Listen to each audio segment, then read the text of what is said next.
wa ufawwidu amri ilallah innallaha basirum bil ibad. Hasbiyallahu la ilaha illa huwa alaihi tawakkaltu wa huwa rabbul arsyil azim. Qala Allah ta'ala fi kitabihil karim hikayatan an nabiyillahi Musa alaihi salam. Rabbi syrah li sadri wa yassir li amri wahlul 'uqdatam min lisani yafqahu qawli. Para alim, para asatid, para asatidah, para bapak dan ibu sekalian, hafizoni wa hafizakumullah.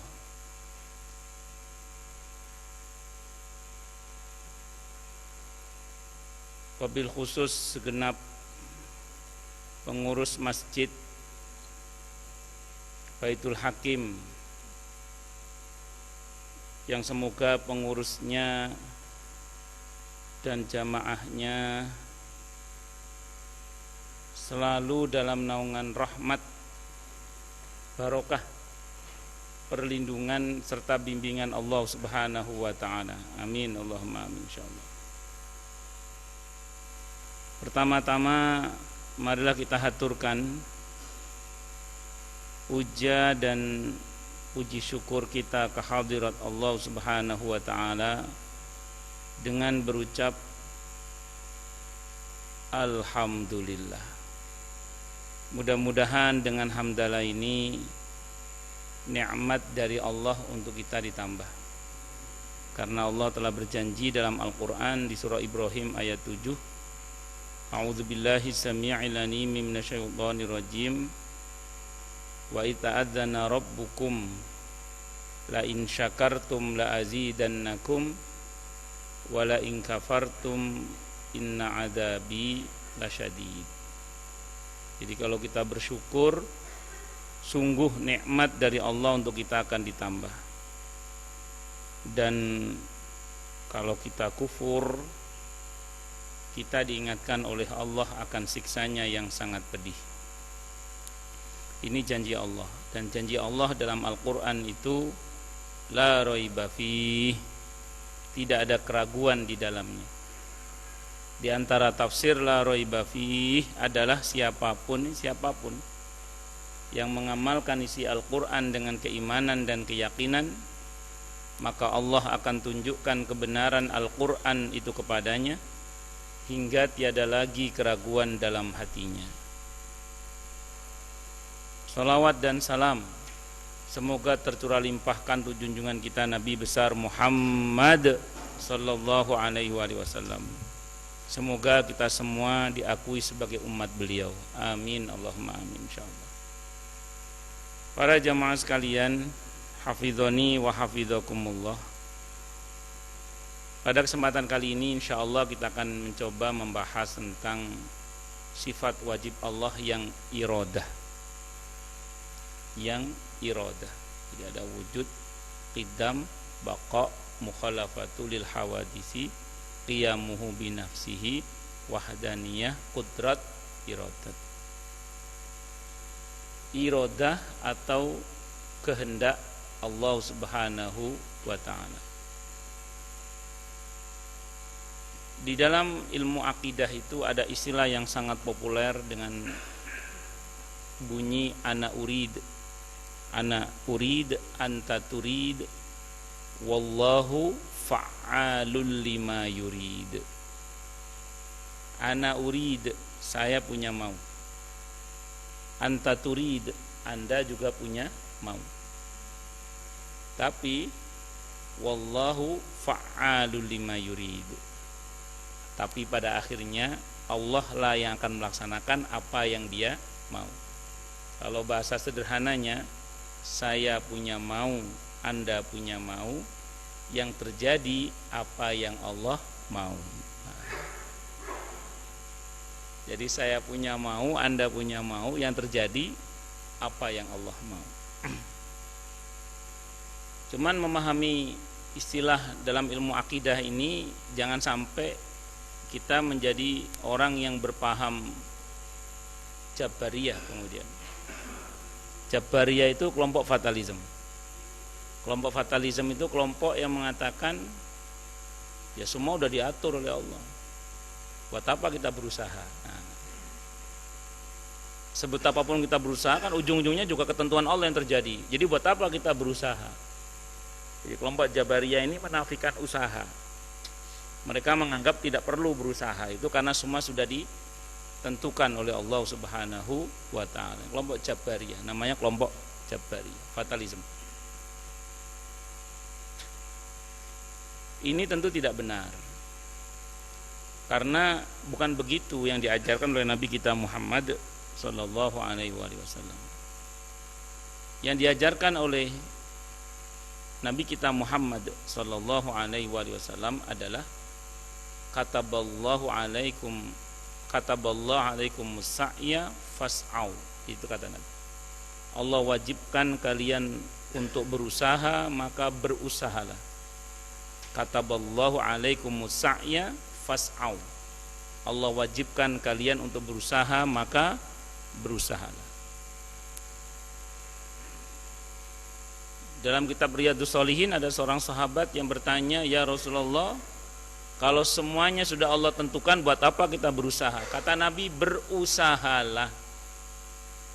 Karena sesungguhnya seseorang itu akan dimudahkan oleh Allah untuk apa dia diciptakan." Jadi perintahnya berusahalah.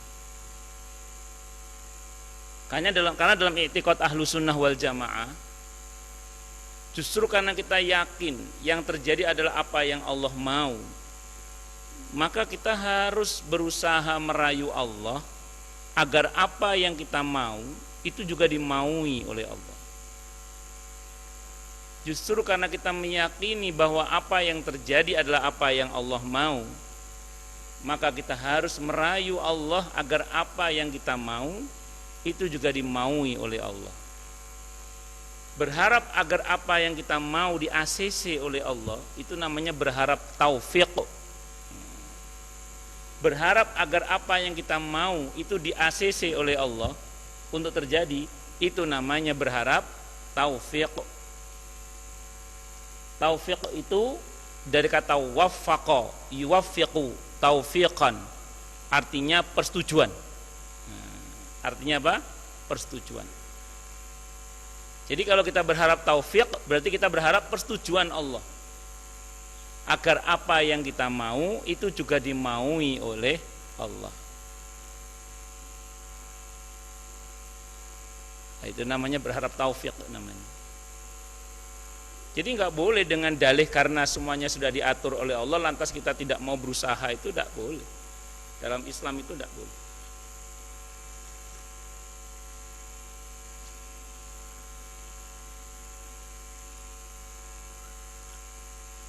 Pertanyaannya, bagaimana cara merayu Allah agar supaya apa yang kita mau ini juga dimaui oleh Allah Subhanahu wa ta'ala. Ini mungkin sering saya sampaikan, dan insya Allah kalaupun saya ulang supaya kita ingat saja, maka sekilas saja saya sampaikannya. Ini dikutip oleh Hujjatul Islam Al-Imam Abu Hamid Muhammad bin Muhammad Al-Ghazali rahimahullah rahmatan wasi'atan. Beliau mengatakan ada 4 instrumen yang dengannya kita ini diperintah untuk merayu Allah Subhanahu wa ta'ala. Yang pertama dengan ikhtiar. Yang pertama dengan apa? Ikhtiar. Ikhtiar di sini bukan yang sudah dibahasa Indonesiakan, yang berarti berusaha, bukan. Tapi ikhtiar di sini dari kata khiyar yang berarti pilihan. Jadi seorang muslim itu harus punya pilihan dalam hatinya. Pilihan yang dimaksud cita-cita, keinginan, visi misi ke depan yang lebih baik, itu harus ada dalam hati seorang muslim. Jadi seorang muslim itu harus punya cita-cita, keinginan, visi misi ke depan yang baik. Bahkan harus punya cita-cita untuk menjadi lebih baik. orientasi ke depan yang lebih baik, yang lebih maslahat, itu akan menjadikan yang bersangkutan dekat dengan pertolongan Allah Subhanahu wa taala. Jadi niat yang baik itu, cita-cita yang baik itu, visi misi ke depan yang baik itu, yang memperbaiki, tidak hanya baik tapi yang juga memperbaiki, itu mengundang pertolongan Allah Subhanahu wa taala. Karena dalam sebuah hadis muttafaqun alaih, Bukhari Muslim hadisnya, orang punya niat baik saja sudah diberi pahala oleh Allah. Orang punya niat baik saja sudah diberi pahala oleh Allah. Niat baik itu sudah mengundang pahala dari Allah, dan pahala itu rahmat Allah. Berarti orang yang punya niat yang baik telah mengundang perhatian Allah dengan rahmatnya. Nah, ini yang sering saya sampaikan ya, bahwa perhatian Allah kepada hambanya itu dibagi dua. Ada perhatian secara umum, ada perhatian secara khusus. Kalau perhatian secara umum, semua diperhatikan oleh Allah. Yang kita inginkan dari Allah bukan cuma perhatian secara umum, tapi perhatian secara khusus, di mana kita dekat dengan pertolongan Allah. Di antara kiat dan atau caranya adalah dengan cara bagaimana tadi? Memiliki selalu niat yang baik, pilihan hidup yang baik, rencana hidup yang lebih baik, yang Allah ridhoi tentunya. Yang kedua, sa'yun, usaha. Dari kata sa'i, sa'yun artinya apa? Usaha. Ini memang diambil dari aktivitas sa'i yang terinspirasi oleh apa yang telah dilakukan oleh Siti Hajar alaihissalam. Dalam catatan sejarah kita tahu bahwa Nabi Ibrahim alaihissalam diperintah oleh Allah untuk meletakkan istrinya Siti Hajar alaihissalam bersama putranya Ismail alaihissalam di mana? Di sebuah lembah yang disebut dengan Bakkah. Sekarang namanya Makkah, dulu namanya Bakkah. Bakkah dari kata buka artinya nangis, karena siapapun yang tinggal di situ dia akan nangis.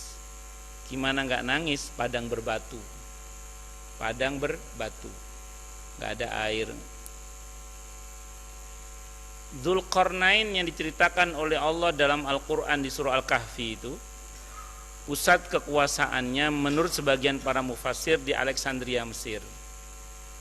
Alexandria, Mesir di usia 30-an tahun sudah menguasai timur dan barat. Di usia baru 30-an tahun sudah menguasai timur dan barat. Tapi ada satu wilayah yang beliau tidak tertarik untuk menguasainya, yang jaraknya nggak jauh dari Alexandria, Mesir, yaitu Bakkah itu nggak tertarik. Timur dan barat sudah dikuasai, Mekah nggak dikuasai sama beliau, nggak tertarik karena saking tandusnya, padang berbatu. Kebayang nggak Nabi Ibrahim diperintah oleh Allah untuk ke situ? Raja Dzulqarnain nggak tertarik, Nabi Ibrahim disuruh ke situ oleh Allah. Allahu Akbar. Sesuai dengan namanya, tidak lama setelah tinggal Nabi Ibrahim, nangis itu Nabi Ismail, sesuai dengan namanya, nangis.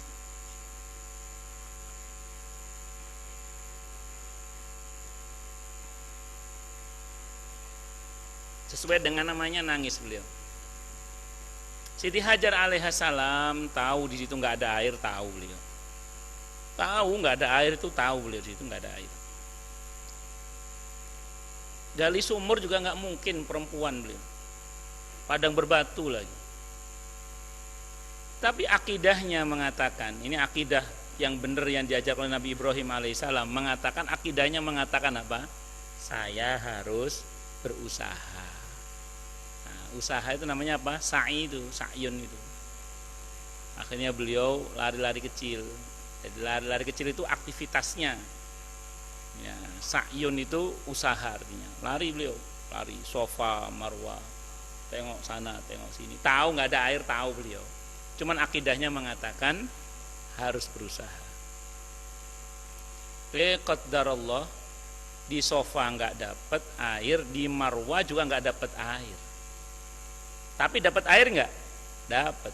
Di mana? Di dekat Hajar Aswad, di bekas jejakan kaki Nabi Ismail yang dalam hadis Bukhari diantaranya digali oleh malaikat Jibril dengan sayapnya, yang sampai sekarang airnya bisa kita nikmati, Masya Allah. Itu sa'yun, usaha namanya. Dalam Islam itu usaha itu diperintah. Tadi hadisnya riwayat Ahmad ya, kataballahu alaikum sa'ya fas'au. Allah wajibkan kalian berusaha, maka berusahalah. Berarti kalau usaha itu wajib, malas itu haram. Paham ya? Nah, berarti kalau usaha itu wajib, berarti malas itu haram. Ini nggak berlaku bagi pensiunan loh ya. Karena pensiun bukan malas, sudah selesai.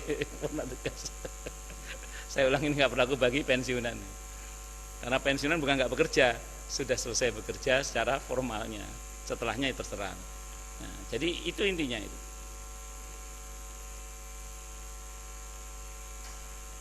Jadi karena usaha itu wajib, berarti malas itu haram. Walaupun ada yang mengatakan begini, sebenarnya malas itu juga usaha, Ustadz. Malas itu, oh iya, saya bilang iya, malas itu usaha, Ustadz. Berusaha untuk gagal, oh ya sudah.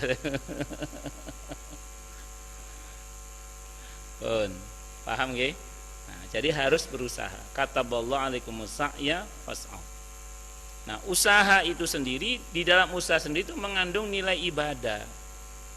Di dalam usaha sendiri itu mengandung nilai ibadah. Kita sebut saja misalnya soal rizki.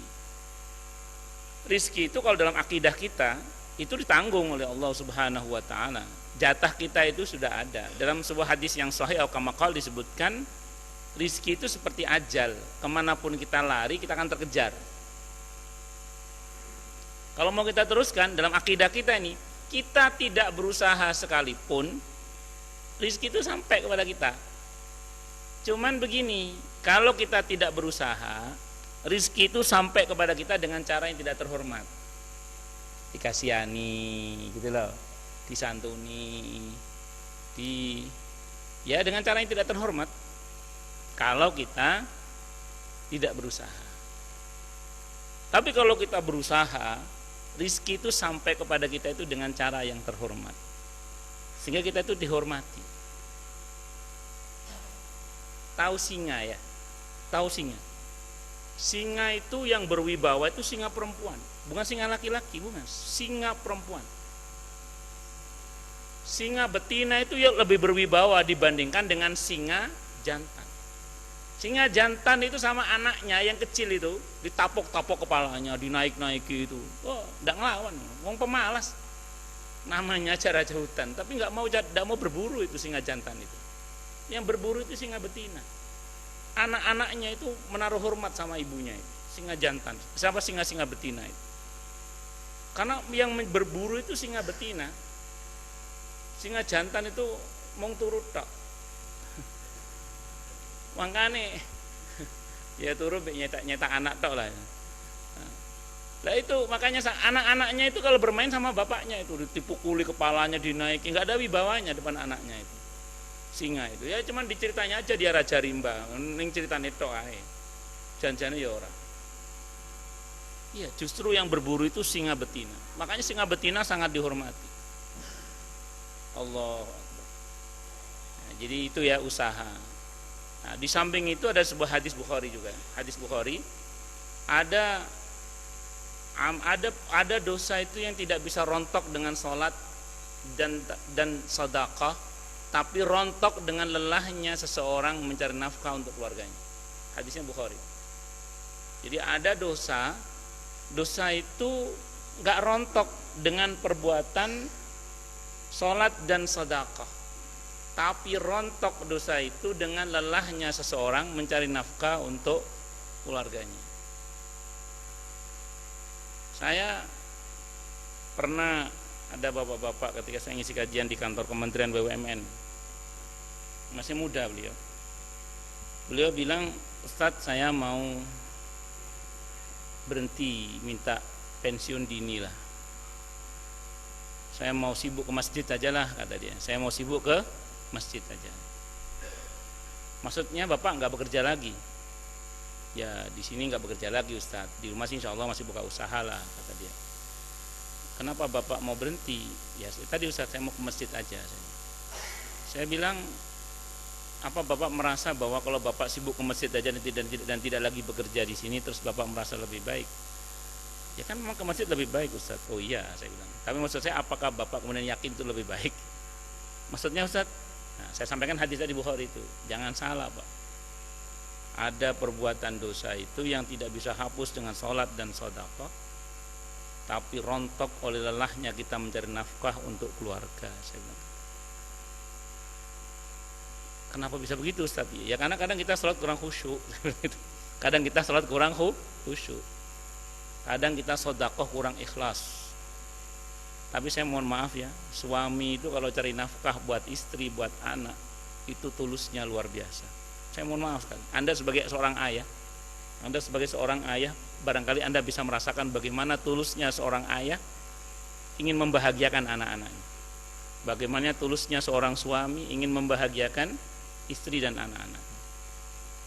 Tulusnya seorang suami untuk membahagiakan istrinya, tulusnya seorang ayah ingin membahagiakan anak-anaknya dan mencari nafkah itu dengan halal dan thayyib, dengan cara yang baik. Lelahnya itu loh pantas kalau diganjar oleh Allah dengan dosa, dengan ampunan untuk dosa-dosa yang tidak bisa rontok dengan sholat dan sedekah. Allahu Akbar. Makanya kita harus berusaha. Saya ulang, ini nggak berlaku bagi pensiunan ya, karena pensiunan bukan tidak bekerja, pensiunan sudah bekerja. Karena tinggal metik hasilnya lah, insyaallah. Ngaten nggih, kalau ada hasilnya. Mudah-mudahan ada hasilnya, amin. Allahumma amin.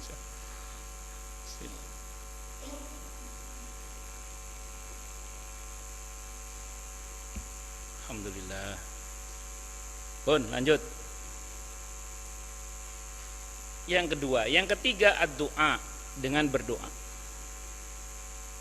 Yang ketiga dengan apa? Ad-du'a. Karena ada sebuah hadis riwayat At-Tirmidzi yang berbunyi, la yaruddul qada'a wal qadara illa du'a. Tidak ada yang bisa menolak ketentuan Allah yang belum dan yang sudah terjadi kecuali apa? Doa. La yaruddul qada'a wal qadara illa du'a. Tidak ada yang bisa menolak ketentuan Allah yang belum dan yang sudah terjadi kecuali doa.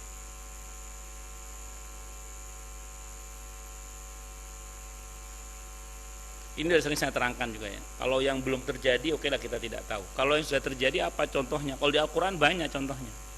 Nabi Yunus alaihissalam ditelan oleh ikan. Itu Allah sudah merencanakan perut ikan sebagai kuburannya. Tapi dirubah oleh Allah keputusannya karena negosiasi Nabi Yunus dalam perut ikan yang baca tasbih.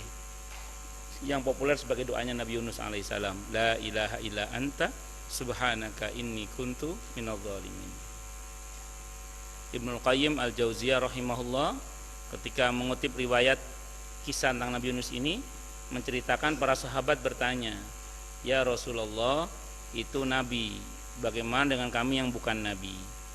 Dijawab oleh Allah langsung dalam Al-Quran di Al-Anbiya ayat 88-nya.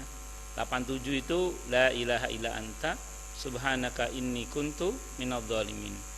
Sahabat bertanya, itu kan Nabi, bagaimana kalau kami yang bukan Nabi, apakah kita akan dapat yang sama, diselamatkan oleh Allah? Maka yang jawab Quran langsung di ayat 88-nya, wa kadzalika nunjil mu'minin. Sebagaimana Yunus, kami akan selamatkan pula orang-orang yang beriman yang mau membaca la ilaha illa anta subhanaka inni kuntu minadh dhalimin. Itu diantaranya. Itu selama ajal belum datang, negosiasi masih berlaku. Tapi kalau ajal sudah datang, tidak bisa dimajukan ataupun dimundurkan walaupun cuman sesaat. Nah, Nabi Yunus nggak jadi meninggal gara-gara baca la ilaha illa anta subhanaka inni kuntu minadh dhalimin. Yaitu membaca la ilaha illa anta subhanaka inni kuntu minadh dhalimin. Sehingga ada sebagian ulama yang mengatakan kalau ingin enggak mati-mati berbanyak baca La ilaha illa anta subhanaka inni kuntu minadh dhalimin. Betul itu. Walaupun ada tambahannya. Kalau udah waktunya mati biasanya lupa baca biasanya. Tapi paling enggak kita berusaha ya. Paling enggak kita berusaha. Karena ini sering saya sampaikan juga ya. Sebenarnya kita berdoa ya, kita berusaha hidup sehat, olahraga, makan sehat, istirahat cukup.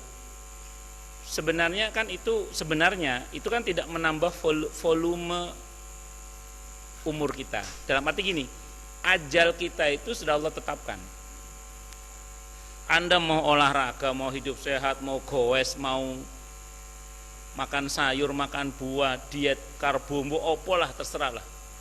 Itu semua itu tidak menambah volume usia kita.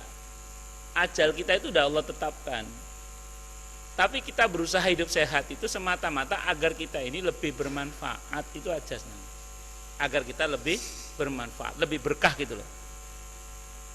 Walaupun bisa saja, saya ulang, walaupun bisa saja Allah rubah ajal kita, toh belum datang, Pak. Bisa saja Allah rubah, sebagaimana kisah dalam Nabi Yunus alaihissalam. Dan itu Allah yang menjamin kalau kita mau membacanya. Wa kadzalika nunjil mu'minin. Ada juga sebuah doa yang mustajabah. Ini hadisnya riwayat At-Tabarani. Hadisnya sahih yang ini. Riwayat siapa? At-Tabarani. Soalnya ada yang versi yang sama riwayat At-Tirmidzi, hadisnya dhaif. Saya nggak pakai yang dhaif, saya pakai yang sahih, yang riwayat yang At-Tabarani, Ada seorang sahabat Nabi namanya Utsman bin Hunayf. Namanya siapa? Utsman bin Hunayf namanya. Utsman bin Hunayf ini orangnya buta. Orangnya ini buta. Datang sama Nabi kita Muhammad sallallahu alaihi wasallam. Ya Rasulullah, doakan saya bisa melek. Kan takdirnya udah buta kan? Takdirnya sudah buta. Tapi minta didoakan oleh Nabi agar bisa melek. Ini yang saya maksud, sesuatu yang telah terjadi tapi nanti Allah rubah. Tadi kan kita di Al-Quran, ini kita dalam hadis At-Tabarani. Kata Nabi, kalau kamu mau saya doakan, kata Nabi. Kalau kamu mau, saya doakan. Tapi kalau kamu bersabar tentu lebih baik, kata Nabi. Jadi kalau kamu mau, saya doakan. Tapi kalau kamu mau bersabar tentu lebih baik. Kata sahabat itu, saya mau sabar ya Rasulullah, tapi saya tetap mau didoakan. Ya, maunya nggak mau rugi dia, nggak mau rugi. Kan kata Nabi, kalau kamu mau saya doakan, kalau kamu mau sabar tentu lebih baik. Apa jawabannya? Saya mau sabar ya Rasulullah, tapi saya tetap mau didoakan. Jadi nggak mau rugi dia. Ya udah tunggu sebentar, kata Nabi. Karena Nabi lagi ada tamu. Selesai itu terus beliau bilang sama sahabat tadi, kamu wudhu yang sempurna ya, kata beliau. Kamu wudhu yang sempurna. Terus sholat 2 rakaat, kata Nabi. Sholat berapa? 2 rakaat. Terus baca doa ini, kata Nabi. Baca doa ini. Syaratnya apa tadi? Wudhu yang sempurna. Yang kedua apa? Sholat 2 rakaat. Sholat apa ini? Sholat sunnah mutlak. Sholat hajat lah kalau orang bilang. Sholat sunnah mutlak atau sholat hajat. Sholat sunnah mutlak 2 rakaat. Terus berdoa.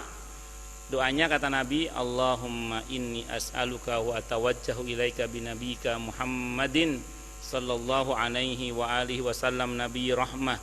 Ya Muhammad, inni atawajjahu bika ila rabbika rabbi jalla wa azza. Sebutkan hajatnya apa.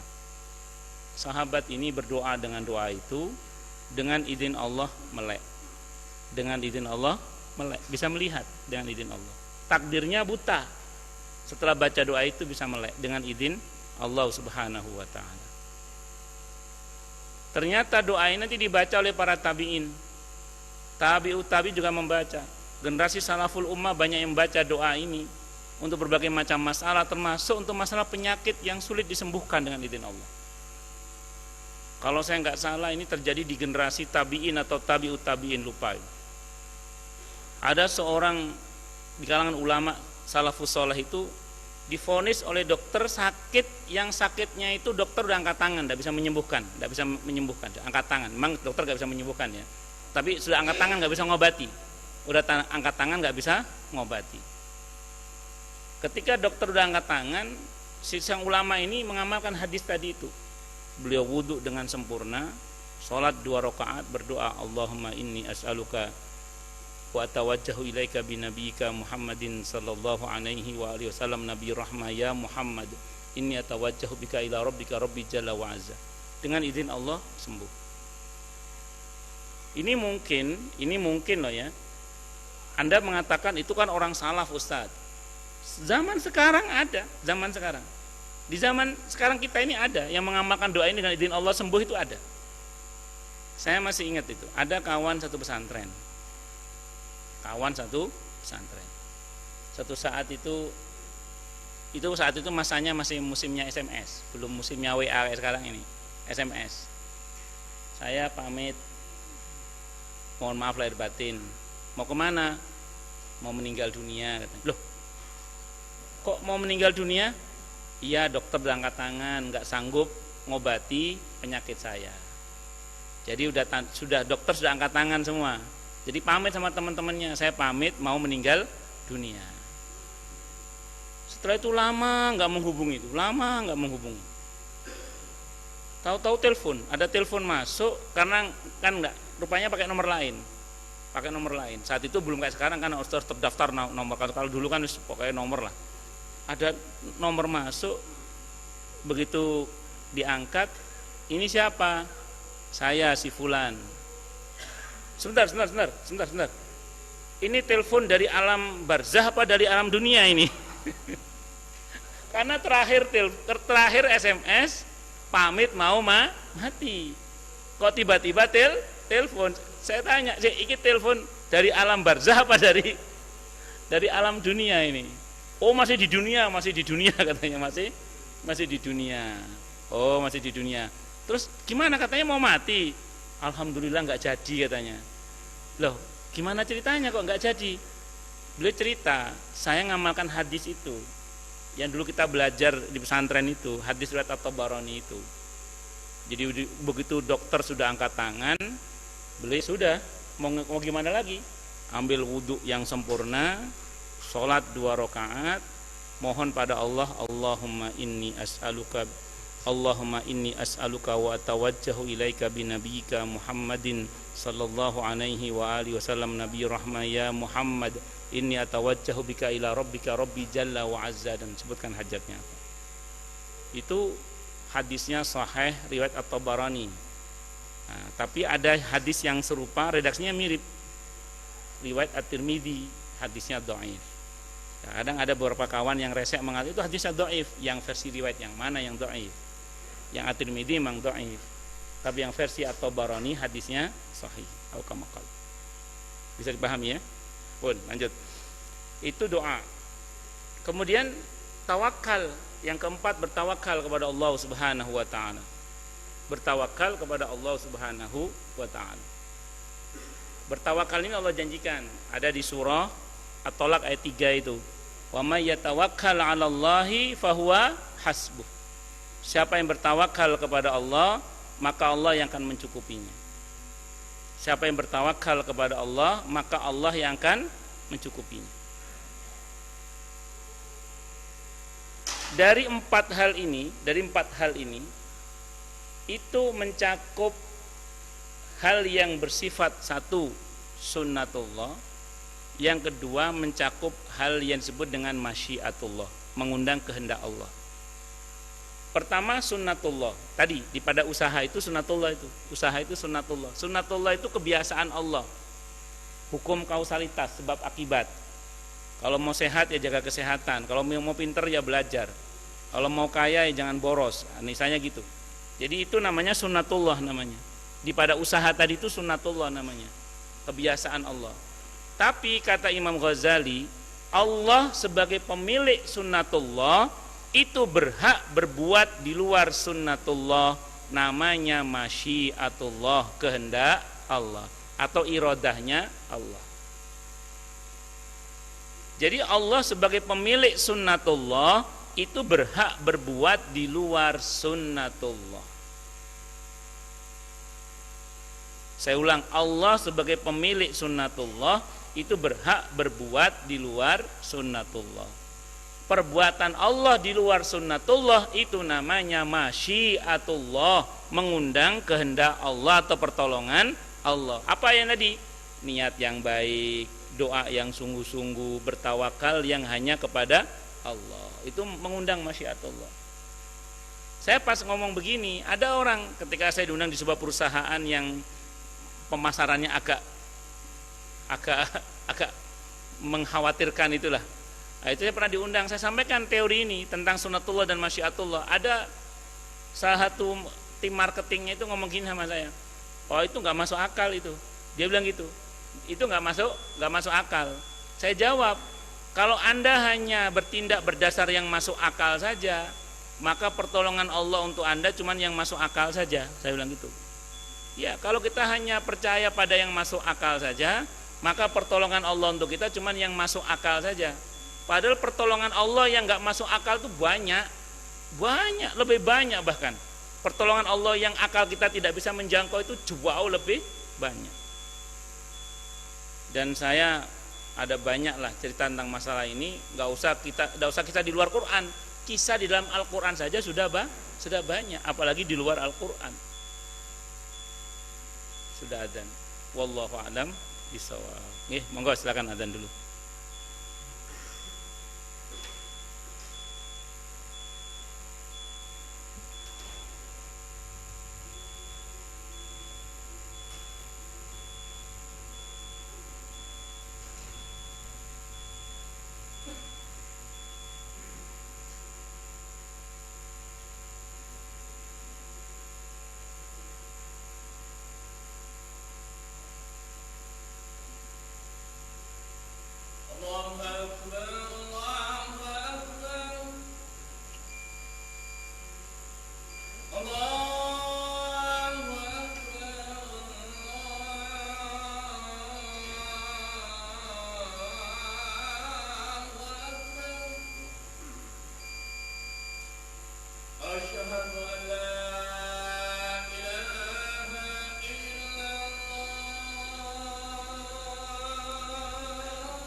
Baik, silakan yang mau tanya, protes, marah, boleh silakan. Monggo, Pak. Masalah itu masalah yang lain. Waalaikumsalam warahmatullahi wabarakatuh.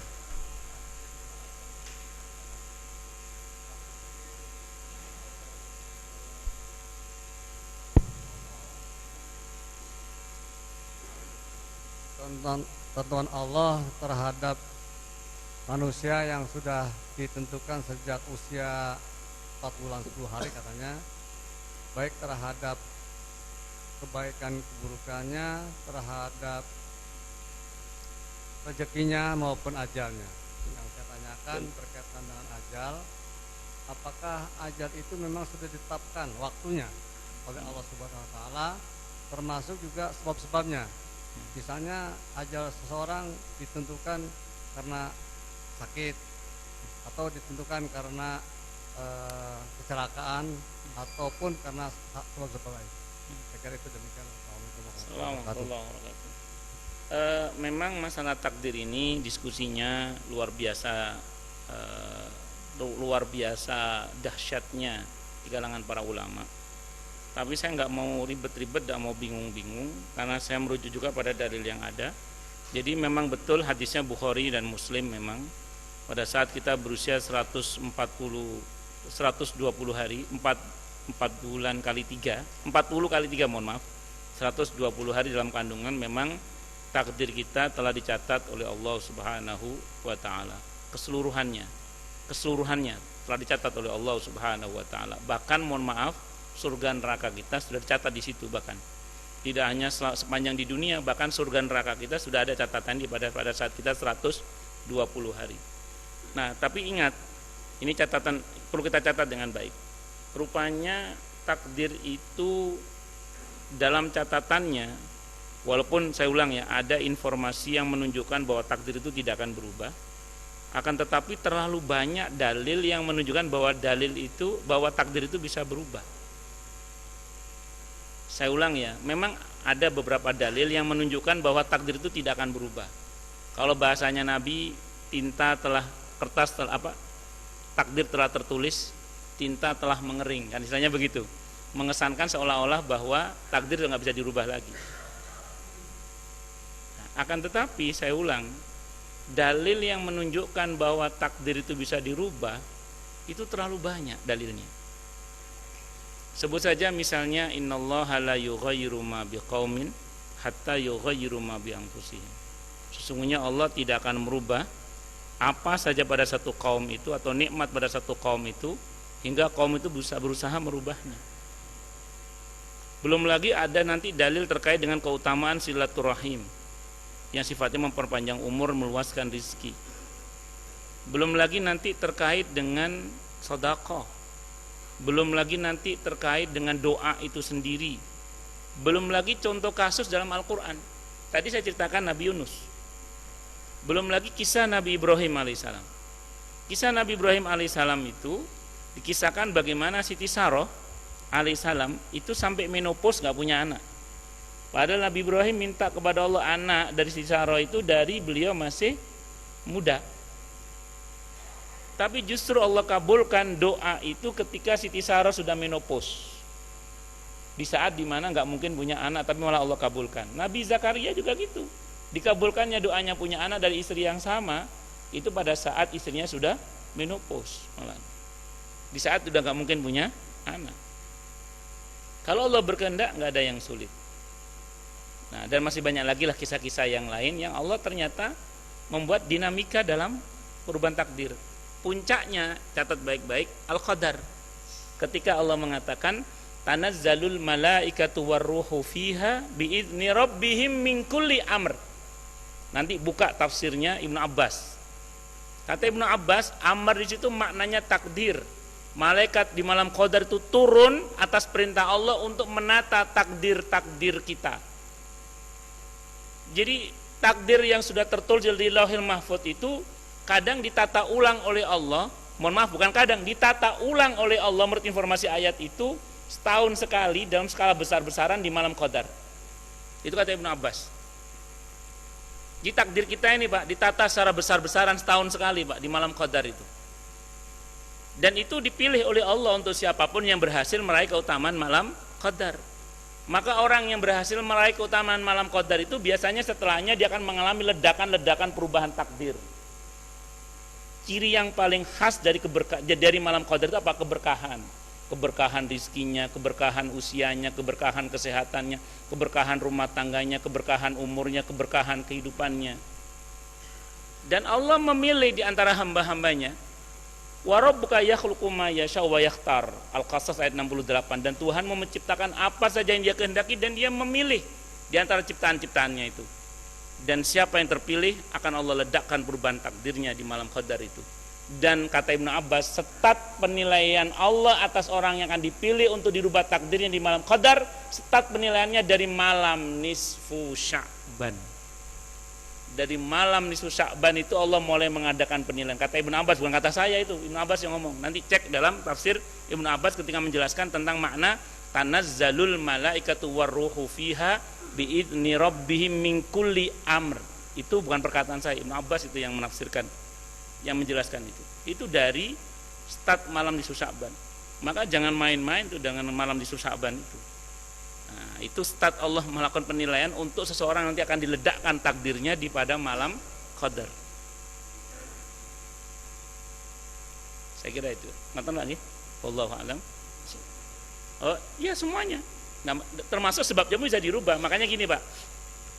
Mati itu pasti. Tapi yang Allah wanti-wanti wala tamutunna illa wa antum muslimun. Oh, bagaimana caranya nanti kita ini mati sebagai seorang muslim? Apapun sebab kematian kita, yang penting mati sebagai seorang muslim. Saya kira itu, Bang.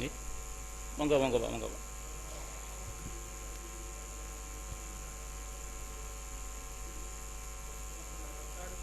Bahwa bersabar itu lebih baik. Ya, saat itu kan Nabi ngasih pilihan sebenarnya. Nabi itu ngasih pilihan. Kalau kamu mau sabar itu lebih baik. Maksudnya kalau kamu tetap sabar dalam kebutaan itu lebih baik. Karena ada janji masuk surga kan? Allah akan berikan untuk seorang yang kehilangan dua kesayangannya itu surga. Apa dua kesayangan? Maksudnya dua matanya buta. Jadi orang buta itu dijamin masuk surga. Imam At-Tirmidzi rahimahullah rahmatan wasi'atan, menurut Imam Bukhari itu orangnya buta. Orangnya buta. Imam Bukhari sendiri dulu buta. Cuman beliau termasuk yang minta kepada Allah agar bisa melek, yang minta ibunya. Akhirnya usia 7 tahun beliau bisa melek. Lahir buta. Imam Bukhari itu lahir buta. Imam Bukhari. Ibunya berdoa terus minta kepada Allah agar putranya bisa melek. Usia 7 tahun melek beliau. Nah, Imam At-Tirmidzi beliau memilih untuk tidak. Beberapa sahabat Nabi memilih tetap buta. Abdullah ibnu Maktum itu memilih tetap buta sampai akhir hayatnya. Jadi makanya kata Nabi, kalau kamu mau sabar dalam kebutaan itu lebih baik. Maksudnya dapat surga gitu maksudnya.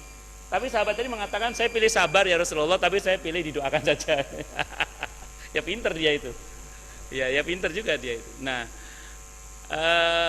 saya mohon maaf ya, orang buta itu kalau memang buta dari kecil ya, kalau memang buta dari kecil, barangkali memang lebih baik buta daripada dia melek. Kenapa? Dia nggak tahu sih bagaimana tantangannya ngelihat body yang seksi, bagaimana susahnya konsentrasi ngelihat pemandangan yang menggoda.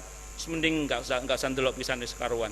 Tapi kalau Anda sudah pernah ngelihat terus buta, ya tetap yang nggak enak. Tapi kalau yang dari kecil buta itu barangkali lebih baik buta terus saja sampai meninggal. Itu lebih baik. Kenapa?